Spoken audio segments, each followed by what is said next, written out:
नमस्कार दोस्तों मैं रजनीश पचौरी आपका एसजीएस सरोवर के प्लेटफॉर्म पर स्वागत करता हूं और आशा करता हूं आप सभी स्वस्थ होंगे, तंदुरुस्त होंगे, मस्त होंगे, घर वाले भी ठीक होंगे और प्रैक्टिस सेट बराबर आप लगा रहे होंगे।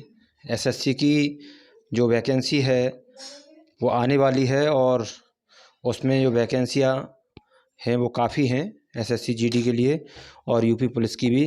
तो ये पिछली परीक्षाओं जो प्रश्न पूछे गए हैं यूपी पुलिस में और जीडी में, उन दोनों का संकलन धीरे धीरे करके आपको प्रैक्टिस सेट के माध्यम से दिया जा रहा है, तो आप उन्हें बराबर लगा रहे होंगे और कमेंट के माध्यम से बताते रहें कितने प्रश्न आपके सही जा रहे हैं। चलिए, तो प्रश्न आपको दिखाई दे रहा है स्क्रीन पर। पहला प्रश्न है, भारतीय संविधान सभा में कुल कितनी महिला सदस्याएं थीं? देखिए, महिला भी थीं जब भारतीय संविधान सभा में महिलाओं की जो संख्या थी, option A 15, option B 13, option C 16 और ऑप्शन डी 12। तो देखिए, यहाँ पर महिलाओं की जो संख्या थी, ऑप्शन आपका यहाँ पर सही होगा ऑप्शन ए। ऑप्शन ए आपका ठीक होगा, 15 महिला सदस्याएं थीं। और देखिए, इसी में कभी कभी ये पूछता है संविधान सभा में कितनी अनुसूचित जातियों की सदस्य संख्या थी। तो अनुसूचित जाति के जो थे, अनुसूचित जाति के जो 26 सदस्य थे, अनुसूचित जाति के 26 थे और अनुसूचित जनजाति के जो थे वो 33 सदस्य थे। तो क्वेश्चन आपसे पूछा जाता है महिलाओं की संख्या थी कितनी, 15, अनुसूचित जाति की थी 26 और अनुसूचित जनजाति की बात करते हैं तो 33 सदस्य थे। चलिए अगला प्रश्न देखते हैं स्क्रीन पर। अगला प्रश्न है आपके लिए, संविधान सभा की संघ संविधान समिति का अध्यक्ष कौन था? देखिए, कई समितियां बनी थी उस टाइम पर जब संविधान सभा बनी थी। उसमें समितियां जो बनी थी उनका मैं वर्णन क्लास के माध्यम से कर चुका हूं वैसे तो। और चलिए यहाँ पर हम वर्णन करेंगे कौन कौन सी समिति बनी थी। तो यहाँ इस क्वेश्चन का जो जवाब है, आपको हर क्वेश्चन पर 5 सेकंड का समय दिया जाता है, तो आप वीडियो को रोक कर अपना समय के हिसाब से क्वेश्चन सोच लिया करें। Option A BR Ambedkar, option B JB Kripalani, option C Jawaharlal Nehru, option D Ahlad Krishna Swami Iyer. तो देखिए, ऑप्शन यहाँ पर जो सही आपका होगा, पूछा गया है संविधान सभा की संघ संविधान समिति का अध्यक्ष कौन था। संघ संविधान समिति जो थी, तो इसका सही ऑप्शन आपका होगा ऑप्शन सी जवाहरलाल नेहरू। ये संघ संविधान समिति जो बनी थी उसके अध्यक्ष थे। और देखिए, ऑप्शन जो 4 हैं उनमें आह्लाद कृष्ण स्वामी जो अय्यर हैं, इनका अभी किसी समिति से संबंध नहीं रहा है। लेकिन BR अम्बेडकर जो थे, ये आप सब जानते हैं किस समिति के अध्यक्ष थे। ये प्रारूप समिति के थे, BR अम्बेडकर प्रारूप समिति। और JB कृपलानी, ऑप्शन बी में जो लिखा हुआ है JB कृपलानी, ये मूल अधिकार उप समिति के अध्यक्ष थे। मूल अधिकार जो थे उसकी उप समिति बनी थी, उसके अध्यक्ष थे JB कृपलानी। और जवाहरलाल नेहरू संघ संविधान समिति के अध्यक्ष थे। वैसे मैं और समितियां आपको बता चुका हूं। नियम समिति बनी थी और एक बनी थी संचालन समिति। नियम समिति, नियम एक समिति थी और एक थी संचालन समिति। ये भी पूछ लेता है संचालन समिति, तो ध्यान रखें इन दोनों के जो नियम समिति और संचालन समिति के जो अध्यक्ष थे डॉक्टर राजेंद्र प्रसाद थे। यहाँ पर पूछा गया है संघ संविधान समिति का अध्यक्ष कौन था, तो जवाहरलाल नेहरू। प्रारूप समिति का अध्यक्ष पूछा जाता है तो BR अम्बेडकर। और मूल अधिकार उप समिति का अध्यक्ष पूछा जाता है तो JB कृपलानी। और नियम समिति या संचालन समिति का अध्यक्ष पूछा जाता है तो डॉक्टर राजेंद्र प्रसाद अध्यक्ष थे। चलिए अगला प्रश्न देखते हैं। प्रश्न है, संविधान सभा की प्रांतीय संविधान समिति का अध्यक्ष कौन था? प्रांतीय संविधान समिति जो बनी थी उसका अध्यक्ष कौन था? तो आप देखेंगे प्रांतीय संविधान समिति का अध्यक्ष option A BR Ambedkar, option B Jawaharlal Nehru, option C doctor Rajendra Prasad, option D Sardar Patel. तो प्रांतीय सभा की संविधान सभा की प्रांतीय संविधान समिति जो थी उसके अध्यक्ष थे ये आपके ऑप्शन डी होगा यहाँ पर, डॉक्टर डी की जगह डॉक्टर निकल गया, सरदार पटेल। सरदार पटेल जो थे ये इसके अध्यक्ष थे। बाकी इन 3 के बारे में आपको बता चुका हूँ। चलिए तो अगला प्रश्न देखते हैं स्क्रीन पर। अगला प्रश्न है, संविधान सभा ने डॉक्टर BR अम्बेडकर की अध्यक्षता में प्रारूप समिति का गठन कब किया था? प्रारूप समिति का गठन अंबेडकर की अध्यक्षता में कब हुआ था, ये आपसे पूछा गया है। ऑप्शन ए आपका जवाब 13 दिसंबर 1946, ऑप्शन बी 22 जनवरी 1947, ऑप्शन सी 3 जून 1947 और ऑप्शन डी 29 अगस्त 1947। तो आपका जवाब देखिए, संविधान के प्रारूप पर विचार करने के लिए संविधान सभा द्वारा यहाँ पर आपका ऑप्शन डी हो जाएगा। 29 अगस्त 1947 को संकल्प पारित किया गया था और बी आर अम्बेडकर की अध्यक्षता में काम हुआ था और बी आर अम्बेडकर जो थे प्रारूप समिति के अध्यक्ष थे। तो यहाँ पर सही ऑप्शन आपका डी होगा। अगला प्रश्न देखेंगे स्क्रीन पर।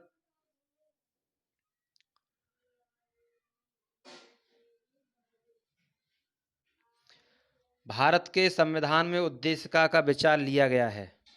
उद्देशिका जो ली गई है, प्रस्तावना जिसे कहते हैं, ये कहाँ से लिया गया है विचार, ये आप देखेंगे। तो ऑप्शन ए ब्रिटेन के संविधान से, ऑप्शन बी फ्रांस के संविधान से, ऑप्शन सी यूएसए के संविधान से, ऑप्शन डी कनाडा के संविधान से। तो यहाँ पर उद्देशिका का जो विचार लिया गया है, सही ऑप्शन आपका जवाब जो भी है आप अपना जवाब दें। ऑप्शन यहाँ पर सही आपका होगा सी, ऑप्शन सी, अमेरिका के यानी यूएसए के संविधान से उद्देशिका का विचार लिया गया है। और उद्देशिका में जो भाषा लिखी गई है, भाषा, उद्देशिका की जो भाषा है, ये भी क्वेश्चन पूछ रहा था। देखिए डीपली जाएगा तो इतना ही पूछेगा कि भाषा, जो उद्देशिका की भाषा जो है वो ऑस्ट्रेलिया के संविधान से ली गई है। बड़ा क्वेश्चन में हेर फेर हो सकता है। भारत के संविधान में उद्देशिका का विचार लिया गया है यूएसए के संविधान से, और उद्देशिका की भाषा कहाँ से ली गई है, वो ऑस्ट्रेलिया के संविधान से ली गई है। चलिए अगला प्रश्न देखेंगे। और ब्रिटेन के संविधान से आपने देखा है एकल नागरिकता और संसदीय प्रणाली, और फ्रांस से आपने देखा है भाईचारे की भावना, ये फ्रांस से ली गई है। अगला देखेंगे। अगला प्रश्न, भारतीय राजनीति व्यवस्था में इनमें से कौन सर्वोच्च है? देखिए भारतीय राजनीति व्यवस्था में सर्वोच्च कौन है? तो ऑप्शन ए सुप्रीम कोर्ट, जिसे सर्वोच्च न्यायालय, ऑप्शन बी संविधान, ऑप्शन सी संसद और ऑप्शन डी राष्ट्रपति। तो देखिए यहाँ पर जल्दबाजी में क्वेश्चन न लगाएं, कभी कभी लोग कन्फ्यूजन पड़ जाएंगे, कह देंगे राष्ट्रपति सर्वोच्च होता है, कुछ लोग लगा देंगे सर्वोच्च होता है सर्वोच्च न्यायालय। लेकिन यहाँ पर सबसे ज़्यादा मान आप देखते हैं, संविधान से बढ़ के तो कुछ भी नहीं है। सर्वोच्च न्यायालय वो भी संविधान के दायरे में काम करता है और राष्ट्रपति संविधान के दायरे में काम करते हैं। और आपने ये देखा है, राष्ट्रपति या संविधान के दायरे में जाके काम नहीं करते तो महाभियोग के द्वारा उन्हें हटा दिया जाता है, अनुच्छेद 61 है ना। तो ये है अनुच्छेद यहाँ पर, सॉरी ऑप्शन बी आपका सही होगा। अगला प्रश्न देखेंगे। न्यायिक पुनर्विलोकन की व्यवस्था है, न्यायिक पुनर्विलोकन की व्यवस्था कहाँ से ली गई है? तो ऑप्शन ए केवल भारत में है, ऑप्शन बी केवल यूएसए में है, ऑप्शन सी भारत एवं यूएसए में है, ऑप्शन डी केवल यूके में है। यूके मतलब यूनाइटेड किंगडम, इंग्लैंड। तो चलिए देखेंगे यहाँ पर सही जवाब लिया गया है, नहीं पूछा गया व्यवस्था कहाँ पर है, न्यायिक पुनर्विलोकन कहाँ कहाँ हो सकता है। तो आपका ऑप्शन जो होगा, ऑप्शन यहाँ पर सी सही होगा। ऑप्शन सी भारत एवं यूएसए में ये न्यायिक पुनर्विलोकन की व्यवस्था है। अगला प्रश्न देखेंगे। अगला प्रश्न ये रहा स्क्रीन पर आपके लिए। भारतीय संघवाद किस देश की पद्धति पर आधारित है? भारतीय संघवाद किस देश की पद्धति पर आधारित है? Option A USA, option B Canada, option C Australia और ऑप्शन डी जर्मनी। तो आपका सही जवाब संघवाद जो लिया गया है वो कनाडा से लिया गया है। चलिए अगला प्रश्न स्क्रीन पर। कश्मीर का अकबर के नाम से कौन प्रसिद्ध है या किसे कहा जाता है? तो ये प्रश्न आप कर चुके हैं और आपने कई बार किया होगा ये प्रश्न। कश्मीर का अकबर भी कोई एक व्यक्ति था जिसे हम कश्मीर का अकबर कहते थे। चलिए तो आपके जो प्रश्न हैं, प्रश्न के जवाब आप अपने सोचें और कमेंट के माध्यम से बताएं। वैसे चलिए मैं इसका बता देता हूँ, एक क्वेश्चन आपको ज़रूर दूंगा कि इसका जवाब आपको देना होगा। चलिए मैं इसी क्वेश्चन को देता हूँ, वैसे मैं सोच रहा इसका जवाब दे दूँ, लेकिन यही प्रश्न आपके लिए होगा जिससे आप कमेंट के माध्यम से बताएंगे कि आपका सही जवाब क्या है। इससे मुझे पता चलेगा कि आप लोग पढ़ाई कर रहे हैं या नहीं। कमेंट के माध्यम से बताएंगे कश्मीर के अकबर के नाम से किसे जाना जाता था। वैसे ऑप्शन ए है सुल्तान शमसुद्दीन शाह, ऑप्शन बी सुल्तान कुतुबुद्दीन, ऑप्शन सी सुल्तान सिकंदर और ऑप्शन डी सुल्तान जैनुल आबदीन। तो आप इंतज़ार कर रहे हैं कि मैं आपको बता दूं। पहले मैंने आपको बता दिया था, जब मैंने प्रश्न एक छोड़ा था आपके लिए, तो मैंने आपको बताया था कि सी और डी इसके जवाब नहीं होंगे। तो आप बताएं, तो आपके लिए थोड़ा आराम सा मिल गया होगा उसमें। चलिए, लेकिन यहाँ मैं ये नहीं बताऊंगा इसमें कौन सा नहीं है। मैं चारों पर आपके लिए छोड़ रहा हूँ। आप मुझे बताएं कि कश्मीर के अकबर के नाम से कौन जाना जाता था। चलिए अगला प्रश्न देखेंगे। मोहम्मद गौरी के किस दास ने बंगाल एवं बिहार पर विजय प्राप्त की थी? मोहम्मद गौरी के किस दास ने, मोहम्मद गौरी जो था उसके किस दास ने बंगाल एवं बिहार पर विजय प्राप्त की थी? ये क्वेश्चन शायद मैं आपको थ्योरी के माध्यम से करा चुका हूँ, थ्योरी के माध्यम से। फिर भी आप बताएं बंगाल और बिहार पर विजय प्राप्त करने वाला गौरी का कौन सा दास ऐसा था? Option A Qutbuddin Aibak, option B Iltutmish, option सी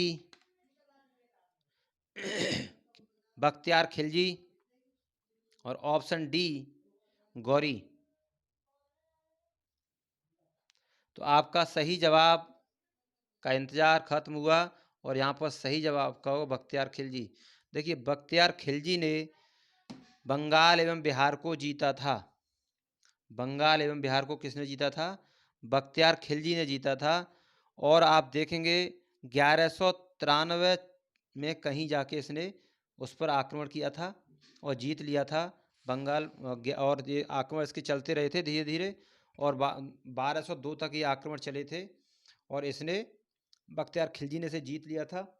गौरी ने तो इसके बारे में सोचा भी नहीं था। ये मैंने आपको क्लास कराई है, थ्योरी की, उसमें कराया है। तो आप देखेंगे 1193 से और 1202 तक ये बिहार की विजय और नालंदा और ये विक्रमशिला विश्वविद्यालय थे, इसी ने नष्ट किए थे। और उस समय वहाँ का शासक कौन था? बंगाल पर जब इसने आक्रमण किया बंगाल पर, तो वहाँ का शासक जो था वो लक्ष्मण सेन था। कौन था? लक्ष्मण सेन। लक्ष्मण सेन शासक था, लक्ष्मण सेन, जब इसने आक्रमण किया था। चलिए अगला प्रश्न देखते हैं स्क्रीन पर। अगला प्रश्न देखिए। 1194 के चंदावर के युद्ध में मोहम्मद गौरी ने किसे हराया था? 1194। देखिए, मोहम्मद गौरी ने 1191 में पृथ्वीराज चौहान से युद्ध किया था, हार गया था। 1192 में उसका तराइन का युद्ध, 1192 में युद्ध हुआ था, उसमें चौहान हार गए थे। 1192 में चौहान हार गए थे। और 1194 में चंदावर के युद्ध में जयचंद को इसने हराया था। ये कन्नौज के राजा जयचंद 1194 में इन्हें पराजित किया था और इनकी शायद हत्या कर दी गई थी। तो इस प्रकार से चंदावर के युद्ध में ऑप्शन बी होगा यहाँ पर। अगला प्रश्न देखेंगे स्क्रीन पर। किस मुस्लिम शासक ने के सिक्कों पर लक्ष्मी देवी की आकृति बनी है? देखिए, ये प्रश्न मैंने आपको कई बार बता दिया है। ऐसा कौन सा मुस्लिम शासक था जिसके सिक्कों पर लक्ष्मी देवी की आकृति बनी है? Option A Mohammad Ghori, option B आप देखेंगे अलाउद्दीन खिलजी, ऑप्शन सी अकबर और ऑप्शन डी इनमें से कोई नहीं। तो यहाँ पर सही जवाब आपका मोहम्मद गौरी होगा। मोहम्मद गौरी के सिक्कों पर देवी लक्ष्मी की आकृति बनी है और एक तरफ उसका कलमा भी लिखा हुआ है, कलमा खुदा हुआ है अरबी भाषा में। ये मैंने आपको जब थ्योरी की क्लास कराई है उसमें आपको बताया है। चलिए अगला देखेंगे प्रश्न स्क्रीन पर। मध्य एशिया के किस शासक ने 1192 में उत्तर भारत को जीता था? मध्य एशिया के किस शासक ने? Option A Jalaluddin Mangbarni, option B Genghis Khan, option C Shahabuddin Mohammad Ghori और ऑप्शन डी होगा महमूद गजनवी। तो यहाँ पर सही जवाब आपका मध्य एशिया का 1192 में, आपको पता है 1192 में किसे जीता था इसने? भारत को जीता था। तो वो कौन था? गौरी था। गौरी ने पृथ्वीराज चौहान को हराया था इस युद्ध में, तराइन के युद्ध में, और जब इसे जीतने के बाद गौरी के द्वारा, तभी समझ लीजिएगा इसने मुस्लिम साम्राज्य की स्थापना दिल्ली पर कर दी थी। और तो सही ऑप्शन यहाँ पर सी होगा।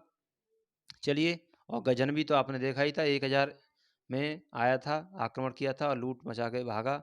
चलिए अगला प्रश्न, किस युद्ध के बाद भारत में मुस्लिम शक्ति की स्थापना हुई थी? अभी बता दिया मैंने, तराइन का प्रथम युद्ध, तराइन का द्वितीय युद्ध, पानीपत का प्रथम युद्ध, पानीपत का द्वितीय युद्ध। तो देखेंगे तराइन का प्रथम युद्ध 1191 में, 1191 में इसमें गौरी हार गया था, और 1192 द्वितीय युद्ध में पृथ्वी चौहान हार गए थे, गौरी जीत गया था, और इसी युद्ध के बाद मुस्लिम शक्ति की स्थापना हुई थी। ये भी मैंने पिछले क्वेश्चन पर आपको बताया था। अगला प्रश्न देखिए, अगला प्रश्न स्क्रीन पर, नालंदा बिहार का विध्वंस किया था, ये भी बता दिया मैंने आपको अभी। नालंदा बिहार का जो विध्वंस किया था वो कौन था, किस व्यक्ति ने किया था, ये मैंने आपको बताया अभी। Option A Bakhtiyar Khilji, option B Qutbuddin Aibak, option C Muhammad bin Tughlaq, option D इनमें से कोई नहीं। तो बख्तियार खिलजी ने नालंदा बिहार जो यानी विश्वविद्यालय जो था उसको ध्वस्त किया था। चलिए अगला प्रश्न देखेंगे स्क्रीन पर, भूटान की राजधानी है, ठीक है। यहाँ पर अगला 16वां क्वेश्चन है आपके लिए, भूटान की राजधानी पूछी गई है, तो आप बताएंगे भूटान की राजधानी। ये क्वेश्चन बड़े पूछे जाते हैं स्ट्रेटेजी के आप देखेंगे, और इनसे राजधानियों से क्वेश्चन बहुत आते हैं। तो आप बताएंगे भूटान की राजधानी कहाँ पर है। ऑप्शन ए आपको दिया हुआ है थिम्पू, ऑप्शन बी आप देखेंगे ऑप्शन बी में काबुल, ऑप्शन सी काठमांडू, और ऑप्शन डी कोलंबो।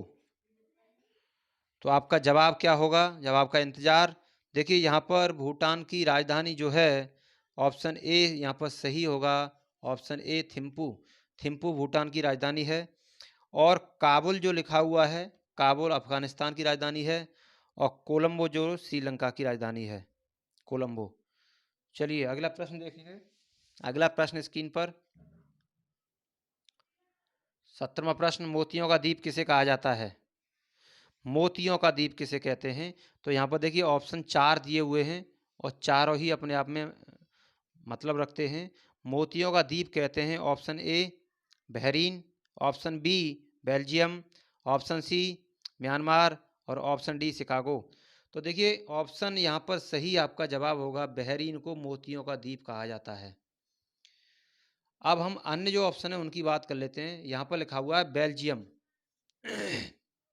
बेल्जियम जो लिखा हुआ है, इस बेल्जियम को कॉकपिट ऑफ यूरोप कहते हैं। क्या कहते हैं?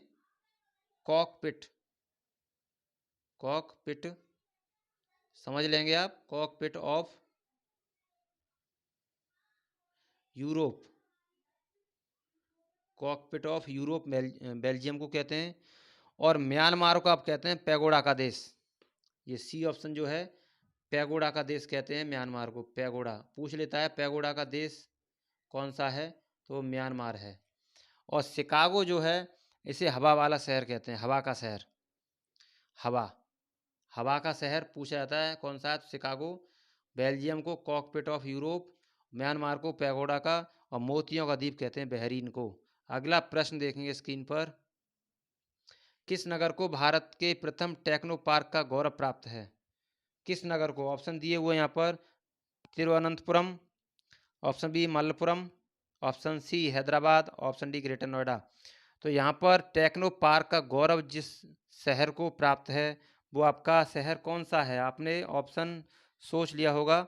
चलिए हम बताते हैं, यहाँ पर ऑप्शन ए सही होगा, तिरुवनंतपुरम को टेक्नो पार्क का गौरव प्राप्त है। अगला प्रश्न देखेंगे, प्रश्न नंबर 19, माउंट एवरेस्ट पर 2 बार विजय प्राप्त करने वाली पहली महिला, माउंट एवरेस्ट पर विजय प्राप्त करने वाली, 2 बार विजय प्राप्त करने वाली पहली महिला, ऑप्शन यहाँ पर ए संतोष यादव।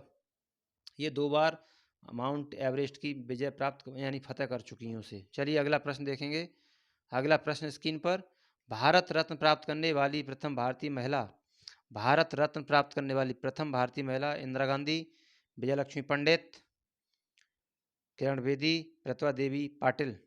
तो यहाँ पर सही जवाब आपका होगा इंदिरा गांधी, ऑप्शन ए। इंदिरा गांधी को प्रथम प्रथम भारतीय महिला हैं जिन्हें ये पुरस्कार, कौन सा, भारत रत्न का पुरस्कार मिल चुका, भारत रत्न मिल चुका है। ये पुरस्कार तो नहीं है भारत रत्न। तो चलिए, ये क्वेश्चन आपने एक एक करके 20 क्वेश्चन किए, और कितने क्वेश्चन आपके सही जाते हैं ये आप कमेंट के माध्यम से बताएंगे और लगाएंगे। और अब कुछ ही दिनों में, अभी तो नहीं, अभी आप देखेंगे 15 सितंबर के आसपास फिर आपको करंट के क्वेश्चन भी मिलना चालू हो जाएंगे। जो करंट के क्वेश्चन विद थ्योरी के आपको प्रोवाइड कराए जाएंगे। करंट के क्वेश्चन बहुत पूछे जाते हैं, करंट का तो बहुत बड़ा खेल होता है हर परीक्षा में। चलिए, तो ये नहीं लगाइए, और आने वाले समय में करंट के क्वेश्चन भी आपको मिलेंगे, डेली करंट आपको मिला करेगा। तो चलिए, आज के लिए इतना काफ़ी है। अगले टॉपिक के साथ फिर हम मुलाकात करेंगे अगले प्रैक्टिस सेट के साथ। तब तक के लिए विदा लेते हैं। बस प्रैक्टिस सेट लगाते रहिए, अभ्यास करते रहिए। चलिए, विदा लेते हैं। नमस्कार।